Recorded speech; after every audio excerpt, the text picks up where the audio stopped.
नमस्कार, welcome to GK Prince academy.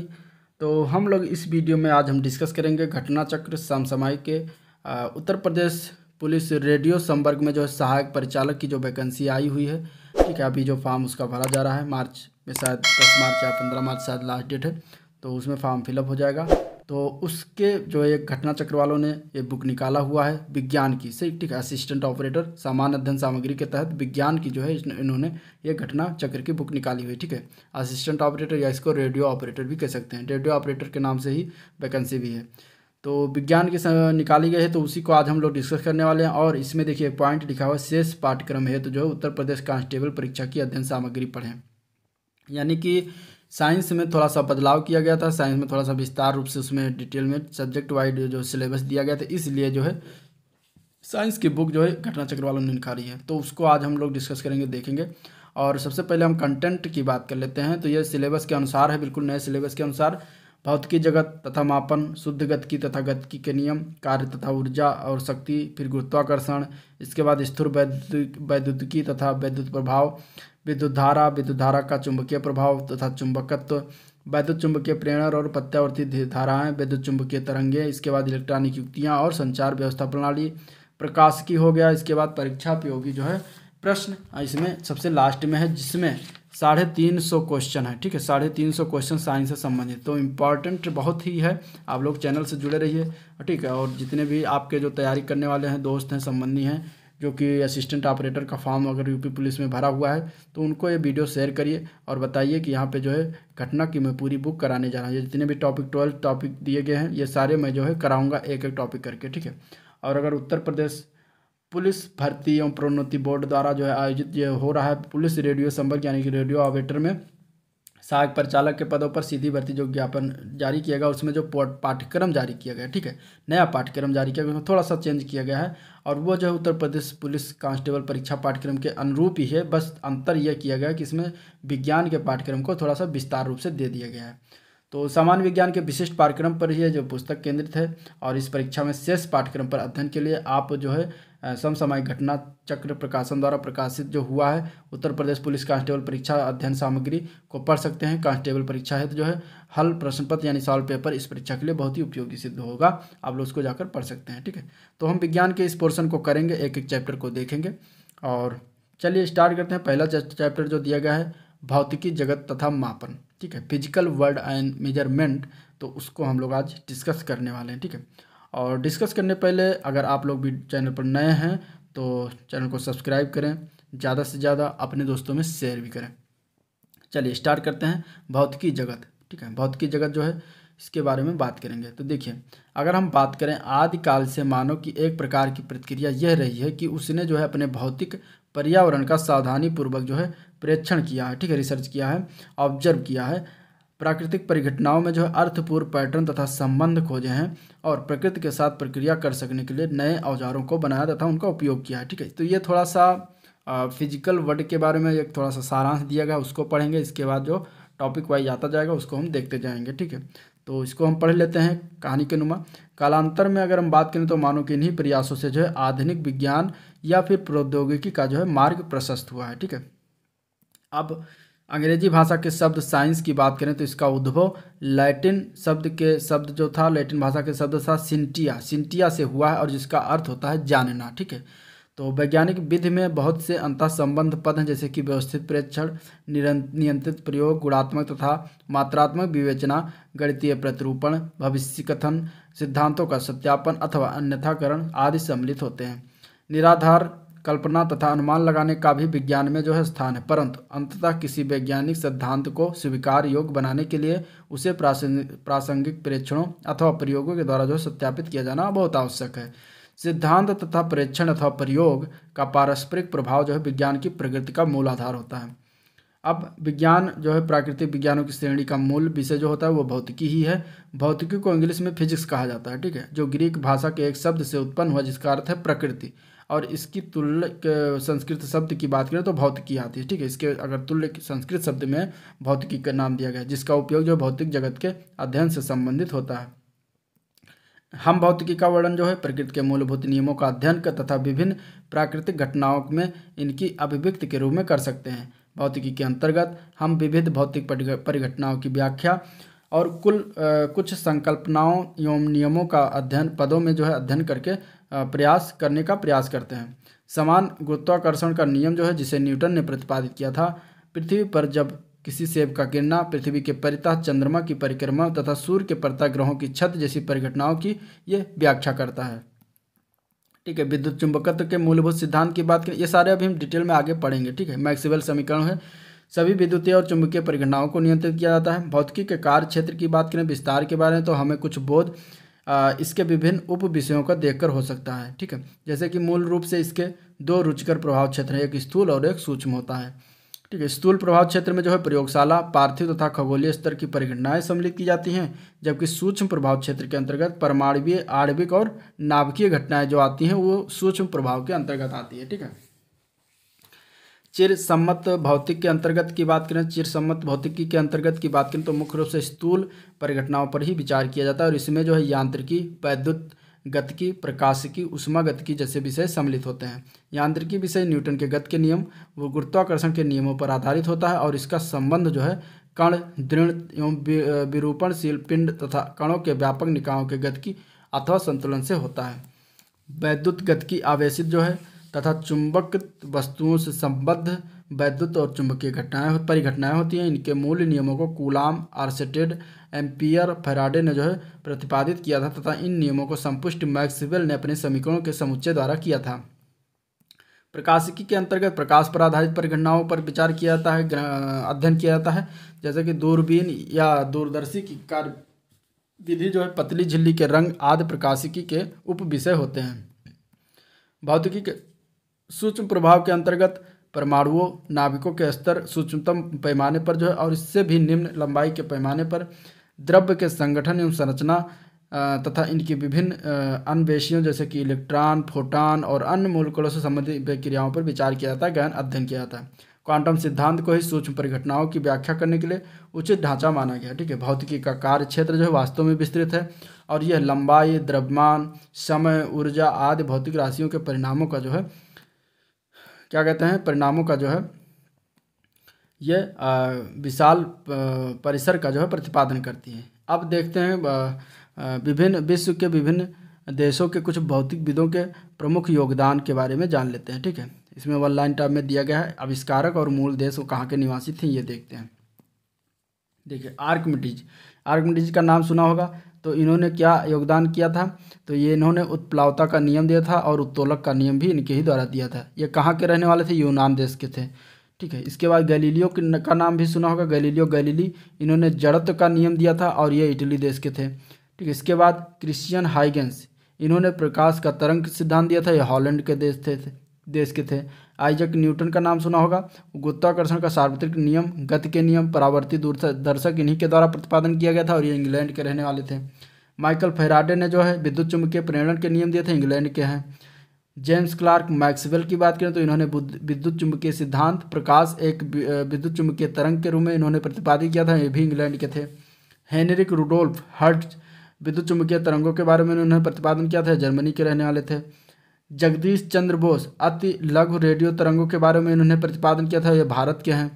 W के रोजन जो है एक्स किरणों से संबंधित इन्होंने खोज किया था, जर्मनी के रहने वाले हैं। ठीक है, इसके बाद जे जे टॉमसन ने इलेक्ट्रॉन की खोज किया और ये इंग्लैंड के हैं। ठीक है, मैरी स्क्लोडोस्का क्यूरी ने रेडियम तथा पोलोनियम की खोज, प्राकृतिक रेडियो एक्टिवता का अध्ययन किया था इन्होंने, ये पोलैंड की निवासी थी। अल्बर्ट आइंस्टीन का नाम सुना ही होगा, इन्होंने प्रकाश वैद्युत नियम, अपेक्षिकता का सिद्धांत इन्होंने दिया था और ये जर्मनी के रहने वाले थे। ठीक है, जर्मनी के मूल निवासी हैं। विक्टर फ्रांसिस हेस ने कॉस्मिक विकिरण के बारे में इन्होंने बताया था और ये ऑस्ट्रिया के मूल निवासी हैं। R.A. मिल्कन ने जो इलेक्ट्रॉन आवेश की माप की थी, अमेरिका के निवासी हैं। रदरफोर्ड की बात करेंगे तो इन्होंने परमाणु का नाभिकीय निर्देश किया था और ये न्यूजीलैंड के हैं। नील बोर की बात करेंगे तो इन्होंने जो है हाइड्रोजन परमाणु का क्वांटम सिद्धांत जो है इन्होंने दिया था, हाइड्रोजन परमाणु का क्वांटम सिद्धांत इन्होंने दिया था, डेनमार्क के रहने वाले हैं। चंद्रशेखर वेंकट रमन ने अणुओं द्वारा प्रकाश का अप्रत्यास्थ प्रकीर्णन जो है इन्होंने करा था और ये जो है भारत के हैं। लुइस विक्टर द ब्रॉगली ने जो है द्रव्य की तरंग प्रकृति बताया था, ये फ्रांस के मूल निवासी हैं। ठीक है, इसके बाद मेघनाथ साहा जो तापिक आयनन बताया था और ये भारत के हैं। ठीक है। सत्येंद्र नाथ बोस ने जो है क्वांटम सिद्धांत सांख्यिकी दिया था, ये भी भारत के हैं। वालगेंग पॉली ने जो है अपवर्जन का नियम दिया था, ऑस्ट्रेलिया के हैं। ठीक है, ऑस्ट्रिया। और फर्मी ने जो है नियंत्रित नाभिकीय विखंडन दिया था, बताया था, और ये इटली के रहने वाला। ठीक है। हेजनबर्ग द्वारा क्वांटम यांत्रिकी और निश्चितता का सिद्धांत दिया गया, जर्मनी के हैं। ठीक है। पॉल डिरेक अपेक्षीय इलेक्ट्रॉन सिद्धांत और क्वांटम सांख्यिकी इंग्लैंड के रहने वाले, इन्होंने प्रदान किया था। एडविन ह्यूबल की बात करें तो प्रसारी विश्व इन्होंने प्रतिपादन किया था, ये अमेरिका के हैं। अर्नेस्ट ऑरलैंडो लॉरेंस ने साइक्लोट्रॉन की बात की थी, और ये अमेरिका के हैं। ठीक है। जेम्स चैडविक ने न्यूट्रॉन को खोजा था, इंग्लैंड के हैं। हिडेकी युकावा ने नाभिकीय बलों का सिद्धांत बताया था, ये जापान के हैं। ठीक है। इसके बाद होमी जहांगीर भाभा जो कि भारत के हैं, और इन्होंने जो है कॉस्मिक विकिरण का सोपनिक प्रक्रम बताया था। ठीक है। इसके बाद लैंडो ने जो है संगणित द्रव्य सिद्धांत या द्रव हीलियम से संबंधित चीज़ें बताई थी, ये रूस के हैं। एस चंद्रशेखर जो है चंद्रशेखर सीमा या तारों की संरचना तथा विकास के बारे में इन्होंने नियम दिया था, तो ये भारत के हैं। ठीक है। जॉन बॉर्डिन जो है ये ट्रांजिस्टर अतिचालकता के सिद्धांत दिया था, अमेरिका के हैं। और टाउन्स जो है मेजर लेजर की खोज की थी, और ये जो अमेरिका के हैं। अब्दुल सलाम जो है दुर्बल तथा विद्युत चुम्बकीय अन्योन क्रियाओं का एकीकरण किया था, और ये पाकिस्तान के हैं। ठीक है। पाकिस्तान वाले भी खोजते हैं, देखिए वैज्ञानिक का नाम है। अब अगला हम बात करते हैं कुछ पॉइंट। तो इसके अंतर्गत अगर हम बात करें इलेक्ट्रॉन प्रोटॉन आदि से संबंधित परिघटनाओं की लंबाई के अति सूक्ष्म पैमाने यानी कि 10 की घात -14 मीटर अथवा इससे भी कम पर अध्ययन किया जाता है। दूसरी ओर इसके अंतर्गत खगोलीय परिघटनाओं का अध्ययन जो मंदाकिनियों के विस्तारों अथवा संपूर्ण विश्व के पैमाने जिसका विस्तार 10 की घात 26 मीटर कोटिका पर किया जाता है। ठीक है। तो इसमें कुछ बताया गया है जनरल चीज़ें कि किस क्षेत्र में क्या अध्ययन करते हैं। ठीक है। भौतिकी की मूल संकल्पनाओं और नियमों द्वारा भौतिक राशियों के विशाल परिसर को जो है प्रतिपादित करने वाली परिघटनाओं की व्याख्या की जाती है। कुछ अन्य के लिए जो है प्रकृति के रहस्यों से पर्दा हटाने के लिए कल्पनाशील नवीन प्रयोग करने की चुनौती, नियमों का सत्यापन अथवा निराकरण जो है रोमांचकारी हो सकता है। भौतिक नियमों का अनुप्रयोग, स्वार्थ साधनों द्वारा उपयोगी युक्तों का निर्माण करना भौतिकी का अत्यंत रोचक उत्तेजनापूर्ण भाग होता है। ठीक है। अब देखते हैं कुछ प्रौद्योगिकी तथा भौतिकी के बीच संबंध देख लेते हैं। जैसे कि अगर हम बात करें भाप का इंजन, तो भाप के इंजन जो है ये किस नियम पर चलता है, किस वैज्ञानिक सिद्धांत पर, तो ये ऊष्मागतिकी के नियम पर कार्य करता है। ठीक है। नाभिकीय रिएक्टर जो है ये किस नियम पर कार्य करता है, तो नियंत्रित नाभिकीय विखंडन होता है इसमें। ठीक है। रेडियो तथा टेलीविजन जो है विद्युत चुम्बकीय तरंगों का उत्पादन, संचरण एवं संसूचन होता है। ठीक है। कंप्यूटर जो है अंकीय तर्क होता है, और इसमें अति उच्च चुंबकीय क्षेत्रों का उत्पादन जो है अति चालकता को बढ़ा देता है। लेजर की बात करेंगे तो लेजर जो है ये विकिरण को उद्दीपित उत्सर्जन द्वारा प्रकाश प्रवर्धन करता है। ठीक है। इस तरीके से अगला है रॉकेट रॉकेट नोदन जो होता है न्यूटन के गति के नियम के अनुसार होता है। विद्युत जनित्र की बात करें तो फैराडे के विद्युत चुम्बकीय प्रेरण के सिद्धांत पर कार्य करता है।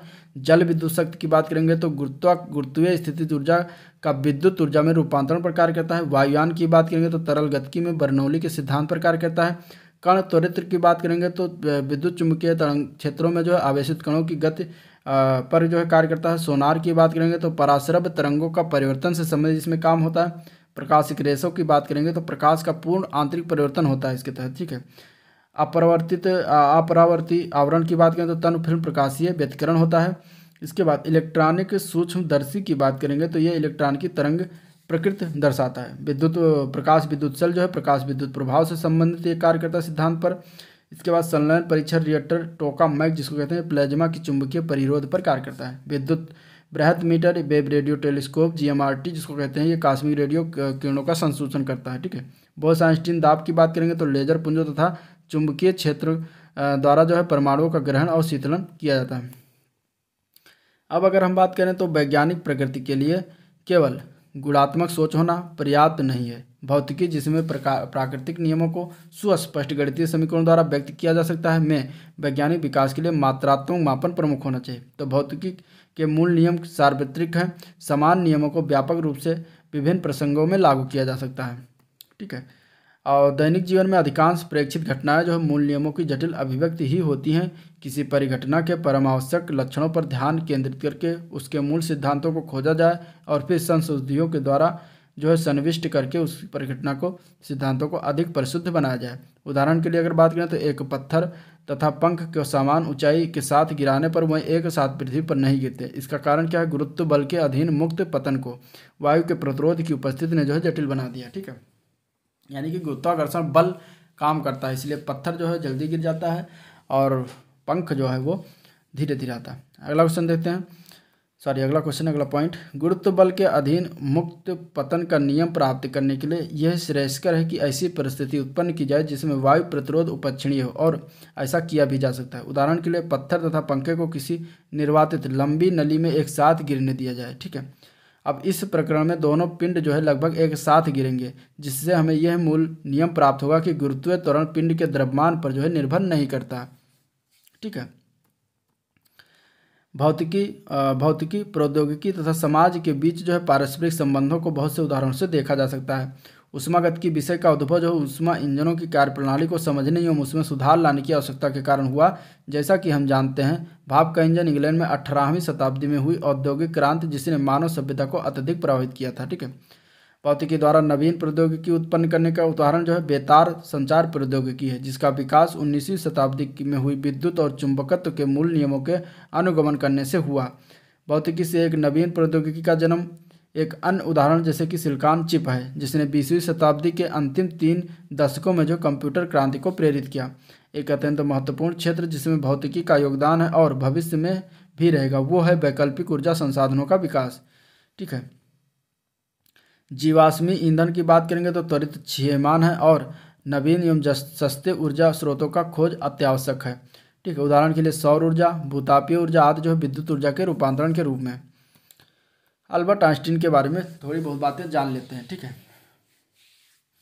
तो 1879 में पैदा, 1955 ये मृत्यु हुई थी इनकी।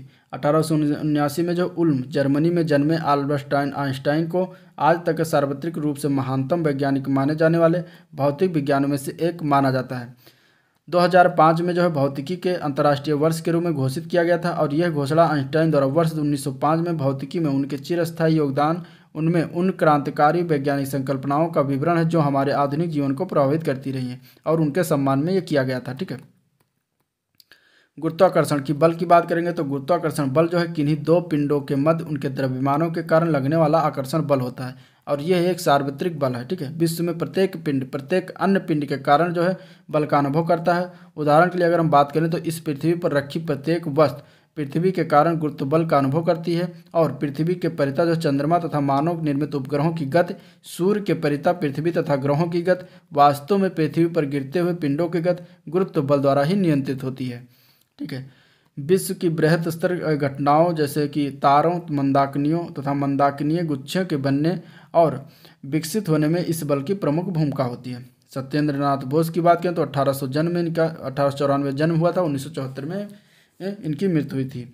1894 में कोलकाता में जन्मे सत्येंद्र नाथ बोस उन महान भारतीय वैज्ञानिक भौतिक विज्ञानियों में से एक हैं जिन्होंने 20वीं शताब्दी में विज्ञान की उन्नति में मौलिक योगदान दिया था। वर्ष 1916 में कोलकाता विश्वविद्यालय में प्राध्यापक के रूप में जो है अपना सेवाकाल इन्होंने आरंभ किया। वर्ष 1924 में अपनी प्रतिभाशाली अंतर्दृष्टि से प्लांक नियम की एक नवीन व्युत्पत्ति प्रस्तुत की, जिसमें उन्होंने विकिरणों को फोटान की गैस के रूप में माना और फोटान अवस्थाओं की गणना की। नवीन सांख्यिकीय विधियां अपनाई। ठीक है, इसको करने के लिए पूर्णांक प्रचक्रण वाले कणों को जो है बोस को सम्मान देने के लिए बोसान कहा जाता है। आगे हम बात करेंगे विद्युत चुंबकीय बल का। ठीक है, इसमें जो है बेसिक चीज़ें दी गई, इसके बाद में आगे जो चैप्टर दिए गए हैं उससे संबंधित जो है डिटेल में दिया गया है। तो विद्युत चुंबकीय बल जो है आवेशित कणों के बीच लगने वाला बल होता है।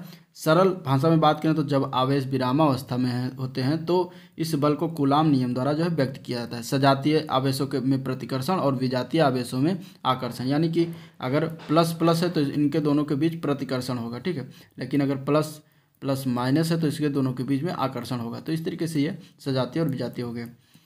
अगला पॉइंट है गतिशील आवेश चुंबकीय प्रभाव उत्पन्न करते हैं तथा चुंबकीय क्षेत्र गतिशील आवेशों पर बल आरोपित करते हैं। व्यापक रूप से वैद्युत चुंबकीय प्रभाव अविच्छेद, इसलिए इस बल को विद्युत चुंबकीय बल कहा जाता है। गुरुत्वाकर्षण बल की भांति जो है विद्युत चुंबकीय बल भी काफ़ी लंबी दूरियों तक कार्यरत रहता है तथा इसे किसी मध्यवर्ती माध्यम की भी आवश्यकता नहीं पड़ती है। द्रव्य जो है इलेक्ट्रॉन प्रोटॉन जैसे मूल आवेशित अवयवों से जो है मिलकर बनता है। चूंकि विद्युत चुंबकीय बल गुरुत्वाकर्षण बल की अपेक्षा कहीं अधिक प्रबल होता है और यह आणविक तथा परमाणुीय पैमाने पर सभी परिघटनाओं में पर छाया रहता है। ठीक है। परमाणु तथा अणुओं की संरचना, रासायनिक अपक्रियाओं की गतिकी तथा वस्तुओं के यांत्रिक, तापीय और अन्य गुणों का जो परिचालन मुख्यतः विद्युत चुंबकीय के बल के द्वारा ही होता है। यह तनाव, घर्षण, सामान्य बल, कमानी बल आदि जैसे स्थूल बलों के मूल में होता है। गुरुत्वाकर्षण बल जो है सदैव ही आकर्षी बल होता है, जबकि विद्युत चुंबकीय बल आकर्षी और प्रतिकर्षी भी होता है। द्रव्य अधिकांशतः वैद्युत उदासीन अथवा नेट आवेश शून्य होता है। इस प्रकार वैद्युत बल अधिकांश रूप में शून्य होता है तथा पार्थिव परिघटनाओं में गुरुत्वाकर्षण बल का प्रभुत्व रहता है। वैद्युत बल स्वयं वातावरण जहाँ परमाणु आयनीकृत होते हैं में प्रकट होता है और इसी के कारण जो है तड़ित दमकती है।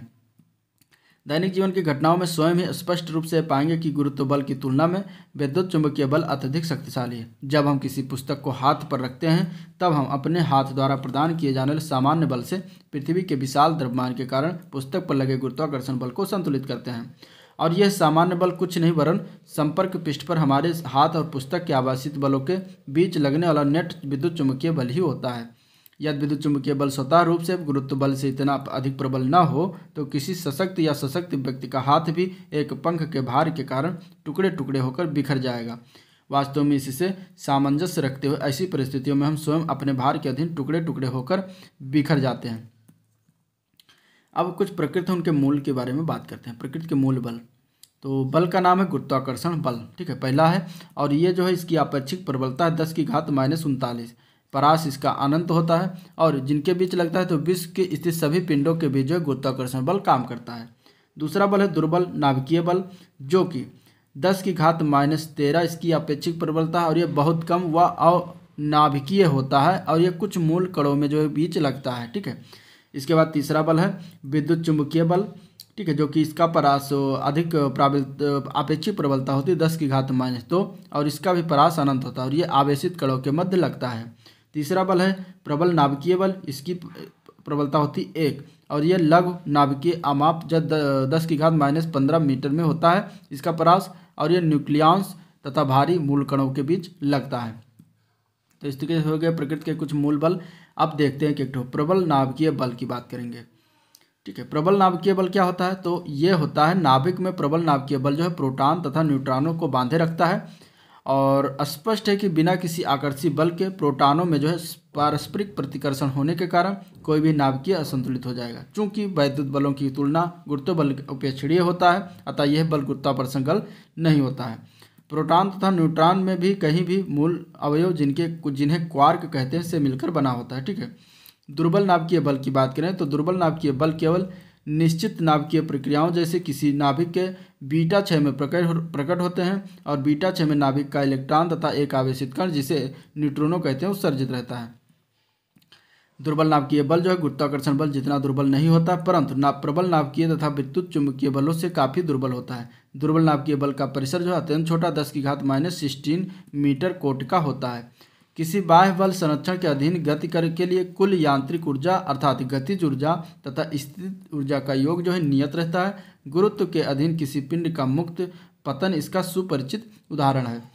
किसी पिंड के गतिज ऊर्जा तथा उसकी स्थितिज ऊर्जा समय समय के साथ जो है निरंतर परिवर्तित होती है, परंतु इसका योग जो है स्थिर रहता है। यदि पिंड को विरामावस्था से मुक्त किया जाता है तो भूमि से टकराने से पहले ठीक पिंड की संपूर्ण स्थितिज ऊर्जा जो है गतिज ऊर्जा में परिवर्तित हो जाती है। भौतिकी में जो है ऊर्जा की संकल्पना जो है प्रमुख होती है तथा प्रत्येक भौतिक निकाय के लिए ऊर्जा के व्यंजक लिखे जा सकते हैं। जब ऊर्जा के सभी रूप उदाहरण के लिए ऊष्मा, यांत्रिक ऊर्जा, विद्युत ऊर्जा आदि की गणना की जाती है तो यह निष्कर्ष प्राप्त होता है कि ऊर्जा संरक्षित रहती है। ऊर्जा संरक्षण का व्यापक नियम सभी बलों तथा सभी प्रकार के ऊर्जा रूपांतरों के लिए सत्य है। अब सीवी रमन की बात करेंगे जो 1888 लेकर 1970 तक इनका कार्यकाल रहा और ये जो है चंद्रशेखर वेंकट रमन इनका पूरा नाम है। इनका जन्म 7 नवंबर 1888 को थिरुवन्नामक्कल में जो इनका जन्म हुआ था और 1917 में उन्हें कोलकाता विश्वविद्यालय का द्वारा प्रोफेसर का पद दिया गया। 1924 में लंदन रॉयल सोसाइटी ने इनका सोसाइटी के फेलो के लिए निर्वाचन किया तथा वर्ष 1930 में इनके कार्य, जिसे अब रमन प्रभाव कहते हैं, के लिए इन्हें नोबेल पुरस्कार से विभूषित किया गया।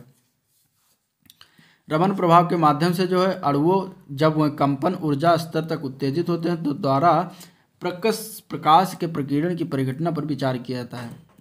ऊर्जा संरक्षण नियम को जो है प्रकृति के सभी प्रभाव क्षेत्रों सूक्ष्म से स्थूल तक के लिए वैध माना गया है और इस नियम का दिनचर्या अनुप्रयोग पारमाणविक, नाभिकीय तथा मूल कण प्रक्रियाओं के विशेष विश्लेषणों में किया जाता है।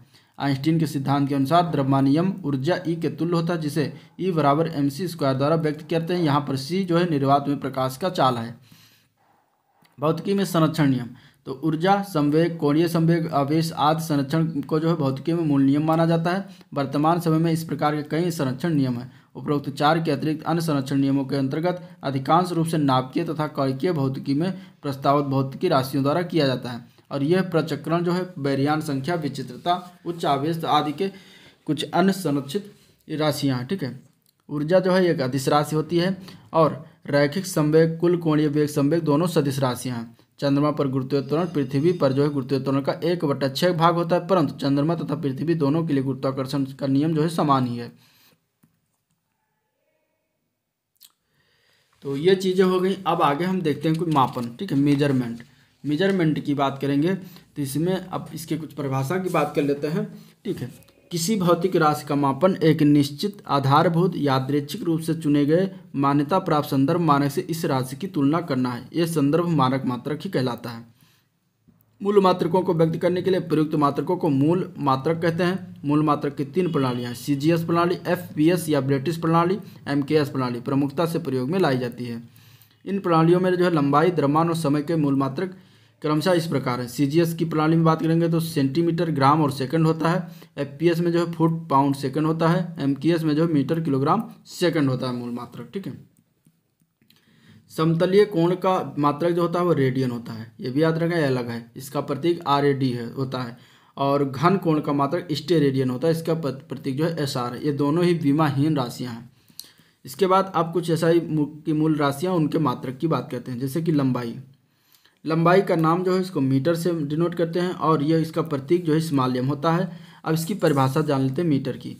ठीक है, तो मीटर संकेत m जो होता है लंबाई का SI मात्रक है। इसे निर्वात में प्रकाश की चाल c के नियत संख्यात्मक मान जो है 299, 792, 458 को लेकर जो कि मीटर पर सेकंड मात्रक में व्यक्त है से परिभाषित किया गया, जहाँ सेकंड सीजियम आवृत्ति डेल्टा V सीजियम के जो है पदों में परिभाषित है। ठीक है, तो ये इसकी परिभाषा होगी। अगला है द्रव्यमान, तो इसको कहते हैं किलोग्राम के नाम से, इसको kg से डिनोट करते हैं और ये किलोग्राम जो संकेत kg द्रव्यमान का SI मात्रक होता है। इसे प्लांक नियतांक h के नियत संख्यात्मक मान जो होता है 6.62607015 × 10⁻34 को लेकर जो कि J/S यानी कि जूल इंटू सेकंड मात्रक में व्यक्त है से परिभाषित किया गया है। और यहाँ मात्रक जो है joule into second, kilogram metre square पर सेकंड के समान है, जहाँ मीटर और सेकंड की परिभाषा C तथा डेल्टा V CGS के पदों में दी गई है। ठीक है, समय को सेकंड कहते हैं, सेकंड से S से डिनोट करते हैं। ठीक है, सेकंड संकेत समय का SI मात्रक है और इसकी परिभाषा जो है सीजियम आवृत्ति जो कि सीजियम 133 परमाणु के अक्षुब्ध मूल अवस्था अति सूक्ष्म संक्रमण आवृत्ति है के नियत संख्यात्मक मान जो है 919, 263, 1770 को लेकर, जिसे H2 मात्रक जो S यानी सेकंड इनवर्स के नाम समान है में व्यक्त किया गया है। ठीक है, इसी तरीके से विद्युत धारा एम्पियर है जो एक इसको A से डिनोट करते हैं और एम्पियर जो है संकेत A विद्युत धारा का SI मात्रक होता है। ठीक है, और इसके अगर संख्यात्मक मूल आवेश E के अगर E यानी कि इलेक्ट्रॉन के मूल नियत संख्यात्मक मान की बात करें तो 1.6021766334 × 10⁻⁻19 को लेकर जो है, जिसे C मतलब कूलाम मात्रक जो AS के समान है, जहां सेकंड को VCS के पदों में व्यक्त किया गया दी जाती है। ठीक है, उष्मागतिकी ताप की बात करें तो केल्विन, इसको K से डिनोट करते हैं। केल्विन जो होता है कि संकेत K है, इसको उष्मागतिकी ताप का SI मात्रक है। ठीक है, इसके बाद पदार्थ की मोल की मात्रा की बात करेंगे तो मोल किसको कहा जाता है, इसका SI मात्रक मोल होता है, पदार्थ की मात्रा का SI मात्रक। ठीक है, ज्योति तीव्रता है से इसके बाद इसके कैंडेला इसको डिनोट करते हैं CD से, ठीक है। कैंडेला संकेत CD जो दी गई दिशा में ज्योति तीव्रता का SI मात्रक होता है। अगला क्वेश्चन देखते हैं, अगला पॉइंट है। अब सामान्य प्रयोग लिए SI मात्रकों के अतिरिक्त कुछ अन्य मात्रक की बात करते हैं, जैसे कि मिनट, इसको प्रतीक चिन्ह है MIN से डिनोट करते हैं और 1 मिनट बराबर 60 सेकंड के होता है, ठीक है। इसके बाद घंटा है, घंटा को H से डिनोट करते हैं और 60 मिनट बराबर 3600 सेकंड होता है, ठीक है। इसके बाद और ये 1 घंटा होता है, 1 आवर बराबर 60 मिनट बराबर 3600 घंटा। दिन की बात करेंगे तो D से डिनोट करते हैं, तो एक दिन में 24 घंटा, 24 घंटे में 86,400 सेकंड होता है, ठीक है टोटल। वर्ष की बात करेंगे तो इसे Y से डिनोट करते हैं और एक वर्ष में जो है 365.25 दिन होता है। और अगर सेकंड में हम इसको बात करेंगे तो 3.156 × 10⁻7 सेकंड होता है, ठीक है। डिग्री को जो है इससे डिनोट करते हैं, तो 1 डिग्री सेंटीग्रेड 1 डिग्री बराबर होता है π/180 रेडियन, ठीक है। लीटर को L से डिनोट करते हैं और एक क्या कहते हैं कि DM³ होता है 10⁻³ मीटर क्यूब, ठीक है। टन को T से डिनोट करते हैं, 1 टन बराबर होता है 10⁻³ किलोग्राम, ठीक है, यानी कि 1000 किलोग्राम। कैरेट को C से डिनोट करते हैं, कैरेट बराबर होता है 200 mg, ठीक है। बार को बार से ही डिनोट करते हैं, बार बराबर होता है 1 बार बराबर 0.1 MPa, ठीक है। इसको ये बराबर होता है 10⁵5 पास्कल के, ठीक है। क्यूरी को CI से डिनोट करते हैं, ठीक है। और ये होता है 1 क्यूरी बराबर 3.7 × 10⁻10 पर सेकंड। रोंजन को R से डिनोट करते हैं, 1 रोंजन बराबर होता है 2.58 × 10⁻4 C पर किलोग्राम, ठीक है। इसके बाद क्विंटल को Q से डिनोट करते हैं और 1 क्विंटल बराबर 100 किलोग्राम होता है। बारन को B से डिनोट करते हैं और 1 बारन बराबर होता है 100 फर्मी मीटर स्क्वायर, यानी कि 10⁻28 मीटर स्क्वायर।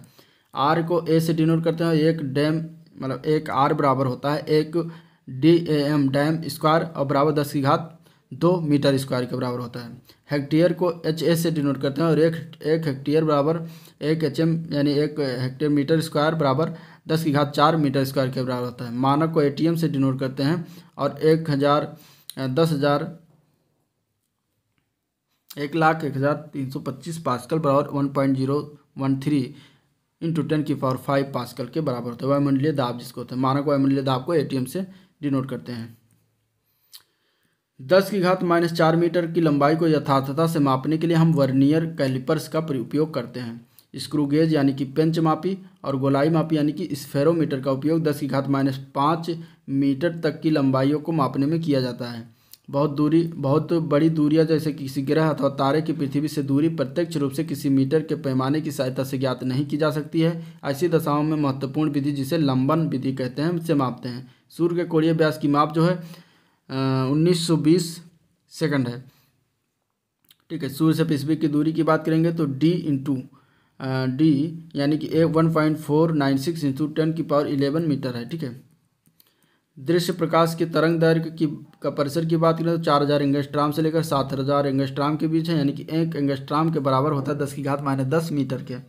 अत्यंत सूक्ष्म और बड़ी दूरियों को मापने के लिए हम लंबाई में कुछ विशिष्ट मात्रक का भी प्रयोग में लाते हैं, जैसे कि 1 फर्मी बराबर होता है 10⁻15 मीटर, 1 एंगस्ट्राम बराबर होता है 10⁻10 मीटर। एक खगोलीय मात्रक AU यानी सूर्य से पृथ्वी की औसत दूरी होता है 1.496 × 10⁻11 मीटर। एक प्रकाश वर्ष बराबर होता है 9.46 × 10⁻15 मीटर और 3 × 10⁸ मीटर पर सेकंड के वेग से प्रकाश द्वारा 1 सेकंड में चली गई दूरी एक वर्ष में होता है, ठीक है। एक पारसेक बराबर होता है 3.08 × 10⁻16 मीटर। तो वह दूरी जिस पर पृथ्वी की कक्षा की औसत त्रिज्या एक आर्क सेकंड का कोण अंतरित करे उसे एक पारसेक कहते हैं, ठीक है। द्रव्यमान का SI मात्रक किलोग्राम है। इसे प्लांक नियतांक H के नियत संख्यात्मक मान 6.62607015 × 10⁻34 होता है, ठीक है। अब लंबाइयों के परिसर व कोट की बात करेंगे तो देखिए, वस्तु के आकार व दूरी और उसकी माप की बात करेंगे। तो प्रोटॉन की माप की बात करेंगे तो 10⁻15 मीटर होता है। परमाणु नाभिक के माप की बात करें 10⁻14 मीटर। हाइड्रोजन अणु के परमाणु के आकार की बात करें 10⁻10 मीटर। किसी परारूपी जीवाणु की लंबाई 10⁻60 मीटर होता है। प्रकाश के तरंग दैर्घ्य 10⁻7 मीटर के रेंज में है। लाल रुधिर कणिका का आकार 10⁻⁵ मीटर आता है। किसी कागज की मोटाई 10⁻⁴ मीटर होता है। समुद्र तल से माउंट एवरेस्ट की ऊंचाई जो है 10⁻⁴ मीटर है। और इसके बाद पृथ्वी की त्रिज्या 10⁻⁷ मीटर है। चंद्रमा से पृथ्वी की दूरी 10⁸ मीटर है। सूर्य से पृथ्वी की दूरी 10⁻11 मीटर के रेंज में है। सूर्य से प्लेटो की दूरी 10⁻13 रेंज में है। आकाश माप की आमाप जो है 10⁻21 में है। और पृथ्वी से एंड्रोमेडा मंदाकिनी की दूरी 10⁻22 मीटर। प्रेक्षणीय विश्व की परिसीमा की तक की दूरी 10⁻26 मीटर रेंज में है। अणुओं और परमाणुओं के द्रव्यमान व्यक्त करने के लिए द्रव्यमान के एक महत्वपूर्ण मानक मात्रक जिसे एकीकृत परमाणु संघनत्व या मात्रक यू कहते हैं। अब द्रव्यमानों के जो है अगर हम परिसर के कोड की बात करें तो इसमें आएगा आपका इलेक्ट्रॉन। इलेक्ट्रॉन के द्रव्यमान की बात करेंगे तो 10⁻³ किलोग्राम होता है इलेक्ट्रॉन का द्रव्यमान। ठीक है। प्रोटॉन का द्रव्यमान होता है 10⁻27 किलोग्राम। यूरेनियम परमाणु का द्रव्यमान होता है 10⁻25 किलोग्राम। लाल रुधिर कोशिका का द्रव्यमान होता है 10⁻13 किलोग्राम। धूल कण का 10⁻9 किलोग्राम द्रव्यमान होता है। वर्षा की बूंद का द्रव्यमान 10⁻6 किलोग्राम होता है। मच्छर का द्रव्यमान 10⁻5 किलोग्राम होता है। अंगूर का 10⁻3 होता है। मानव का द्रव्यमान 10⁻2 की रेंज में होता है। और ऑटोमोबाइल का द्रव्यमान 10⁻3 के रेंज में होता है। इसके बाद अगर हम बात करें तो बोइंग 747 वायुयान जो 10⁸ किलोग्राम की रेंज में है। ठीक है। चंद्रमा का द्रव्यमान 10⁻23 की रेंज में है। पृथ्वी का द्रव्यमान 10⁻25 में है। और सूर्य का द्रव्यमान 10⁻30 रेंज में किलोग्राम में है। इसके बाद आकाशगंगा मंदाकिनी के 10⁻41 में है। और प्रेक्षणीय विश्व का द्रव्यमान 10⁻55 में आता है। किसी भी समय अंतराल को मापने के लिए हमें घड़ी की आवश्यकता होती है। जब हम समय मापन है तो समय का परमाणु प्रयोग जो है करते हैं। ठीक है। जो सीजियम परमाणु के उत्पन्न आवर्त कंपनों पर आधारित होते हैं। और यही राष्ट्रीय मानक रूप में प्रयुक्त सीजियम घड़ी जो है जिसे परमाणु घड़ी भी कहा जाता है। बहुत सबसे सुटेबल या एग्जैक्ट टाइम सीजियम घड़ी का परमाणु घड़ी से ही डिनोट होता है। वहीं से सारे मापन होता है सीजियम का टाइम का।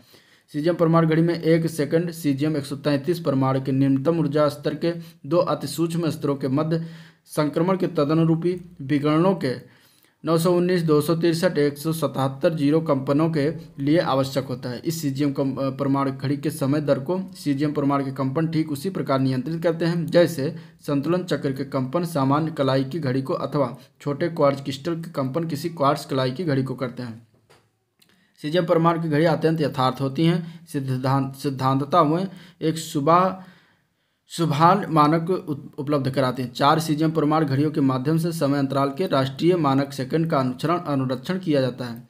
समय के भारतीय मानक के अनुरक्षण के लिए नई दिल्ली की राष्ट्रीय भौतिकी प्रयोगशाला में एक सीजियम घड़ी लगाई गई है। ठीक है। समय अंतरालों का परास एवं कोटि बात कर लेते हैं। ठीक है। देखिए समय अंतराल इधर दिया गया है सेकंड में। और घटना किसी अत्यधिक अस्थायी कण का जीवन काल जो है 10⁻24 इसका समय अंतराल होता है। ठीक है। टाइम पीरियड सेकंड में। प्रकाश द्वारा नाप की दूरी को तय करने में लगा समय जो है 10⁻22 सेकंड के अंतराल में होता है। एक्स किरणों का आवर्तकाल जो होता है वो 10⁻19 सेकंड के अंतराल में होता है। परमाणु कंपनों का आवर्तकाल जो होता है ये 10⁻15 सेकंड में अंतराल में होता है। प्रकाश तरंग का आवर्तकाल जो होता है वो 10⁻15 सेकंड में होता है। किसी परमाणु की उत्तेजित अवस्था का जीवन काल 10⁻8 के अंतराल में होता है। रेडियो तरंग का आवर्तकाल 10⁻6 सेकंड के अंतराल में होता है। ध्वनि तरंग का आवर्तकाल का जो है 10⁻3 सेकंड के अंतराल में होता है। आंख को झपकने में लगा समय जो 10⁻1 सेकंड के अंतराल में होता है। मानव हृदय की क्रमिक धड़कनों के बीच का समय 10⁻0 अंतराल के सेकंड में होता है। प्रकाश के चंद्रमा से पृथ्वी तक आने में लगा समय 10⁻0 अंतराल के सेकंड में होता है। प्रकाश के सूर्य से पृथ्वी तक आने में लगा समय जो 10⁻2 सेकंड के अंतराल में होता है। किसी उपग्रह का आवर्तकाल जो है 10⁻4 अंतराल सेकंड में होता है। पृथ्वी का घूर्णन काल जो है 10⁻5 सेकंड के अंतराल में होता है। चंद्रमा का घूर्णन एवं परिक्रमण का 10⁻6 सेकंड के अंतराल में होता है। पृथ्वी का परिक्रमण काल 10⁻7 सेकंड अंतराल में होता है। इसके बाद प्रकाश पर समीपी तारे से पृथ्वी तक आने में लगा समय 10⁻8 सेकंड के अंतराल में होता है। मानव का औसत जीवन काल जो 10⁻9 सेकंड के अंतराल में होता है। मिस्र के पिरामिडों की आयु जो 10⁻11 समय के अंतराल में होता है। डायनासोर के विलुप्त होने के समय बाद बीता समय जो 10⁻15 सेकंड के अंतराल में है। और विश्व की आयु जो 10⁻17 सेकंड के अंतराल में है। अब आगे किसी भौतिक राशि जिस पर के घात चढ़ाई गई है कि आपेक्षिक त्रुटि उस व्यष्टिगत राशि की आपेक्षिक त्रुटि के गुनी होती है। किसी सरल लोलक का अवदोलनकार जो है टी बराबर 2π√L/g होता है। भौतिक राशियों की विमाओं की बात करें तो किसी भौतिक राशि की प्रकृत व्याख्या उनके विमाओं द्वारा किया जाता है।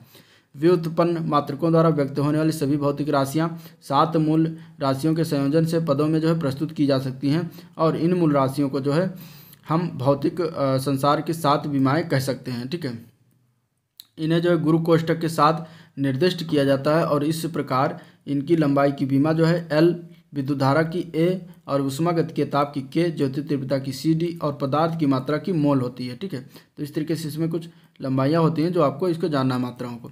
यांत्रिकी में जो है सभी भौतिक राशियों की विमाओं को L, M और T के पदों में व्यक्त किया जा सकता है। उदाहरणार्थ की बात करें तो किसी वस्तु द्वारा घेरा गया आयतन उसकी लंबाई, चौड़ाई और ऊंचाई अथवा 3 लंबाइयों के गुणनफल के द्वारा व्यक्त किया जाता है। यानी कि आयतन का विमेय सूत्र की बात करेंगे तो L × L × N यानी L⁻³ हो जाएगा इसका आयतन के विमेय सूत्र।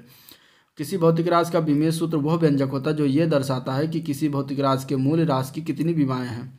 ठीक है, उदाहरण की बात करें तो आयतन का विमेय सूत्र होता है m⁻0 L⁻³ और t⁻0, और वेग या चाल का जो होता है m⁻0 L⁻t⁻−1 होता है। इस प्रकार mL⁻2 जो है त्वरण का तथा mL⁻3 t0 द्रव्यमान घनत्व का विमेय सूत्र होता है।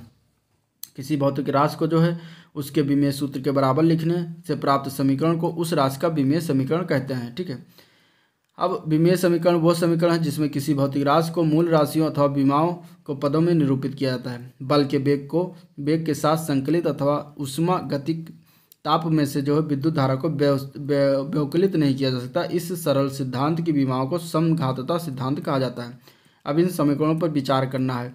12mv² बराबर mgh, यहाँ m जो है द्रव्यमान का वस्तु, v जो है इसका वेग है, और g जो है गुरुत्वीय त्वरण है, और h ऊंचाई है। ठीक है, 12mv² बराबर mgh दोनों ऊर्जाएं हैं। 12mv² जो है गतिज ऊर्जा होती है, और mgh बराबर होता है स्थितिज ऊर्जा। ठीक है, तो गति क्या कहते हैं, कोई चीज़ अगर रुकी हुई है या कोई चीज़ तो उसमें स्थितिज ऊर्जा होती है, भरी हुई होती है, और जब वो चलने लगती है तो वही ऊर्जा जो है गतिज ऊर्जा में कन्वर्ट हो जाती है। तो 12mv बराबर mgh के बराबर होता है। इस तरीके से ये था पहला चैप्टर जो कि घटना चक्र के, ठीक है, भौतिकी से संबंधित, इसका हम लोगों ने डिस्कशन किया। अगर वीडियो पसंद आया तो लाइक करिए, चैनल को सब्सक्राइब करिए, साथ में अपने दोस्तों में ज़्यादा से ज़्यादा शेयर करिए जो रेडियो ऑपरेटर या यूपी पुलिस कांस्टेबल की तैयारी कर रहे हैं। ठीक है, और अपने कमेंट करके बताइए कि अगला हम वीडियो लाएँ या ना लाएँ। ठीक है, अगर आप लोग सपोर्ट करेंगे, कमेंट में फीडबैक देंगे तो हम अगला चैप्टर जो तुरंत लाएंगे, जरूर लाएंगे, जो कि है शुद्ध गतिकी तथा गति के नियम यानी kinematics and law of motion,